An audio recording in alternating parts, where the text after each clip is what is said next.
അസ്സലാമു അലൈക്കും. 5 രാവുകൾ ദുആഇന് ഇജാബത്തുള്ള രാവുകളാണെന്ന് അള്ളാഹുവിൻ്റെ റസൂൽ സല്ലല്ലാഹു അലൈഹി വസല്ലമ തങ്ങൾ പറഞ്ഞിട്ടുണ്ട്. അതേതെല്ലാമാണെന്നും പുന്നാര നബി സല്ലല്ലാഹു അലൈഹി വസല്ലമ നമുക്ക് വ്യക്തമായി പറഞ്ഞു തന്നിട്ടുണ്ട്. അതിലൊന്നാമത്തെ രാവ് റജബിൻ്റെ ആദ്യത്തെ രാവാണ്. രണ്ടാമത്തേത് ഷഅബാൻ 15-ാം രാവ് ബറാഅത്ത് രാവ്. മൂന്നാമത്തേത് വെള്ളിയാഴ്ച രാവാണ്.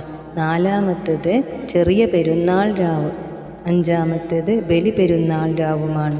ഈ 5 രാവുകളിലും ഖൈറായ എന്ത് ചോദിച്ചാലും അള്ളാഹു നമുക്ക് തരും എന്ന് പുന്നാര നബി സല്ലല്ലാഹു അലൈഹി വസല്ലമ നമ്മോട് പറഞ്ഞിട്ടുണ്ട്. ഒരിക്കൽ പോലും കളവ് പറയാത്ത അൽ അമീനായ നമ്മുടെ പുന്നാര നബി സല്ലല്ലാഹു അലൈഹി വസല്ലമ തങ്ങളാണ് പറഞ്ഞിട്ടുള്ളത്.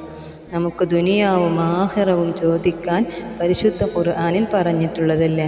ദുനിയാവിലെയും ആഖിറത്തിലെയും സർവ്വ നന്മകളും ചോദിക്കാനും നരകശിക്ഷയിൽ നിന്ന് രക്ഷപ്പെടാനുമുള്ള ദുആ.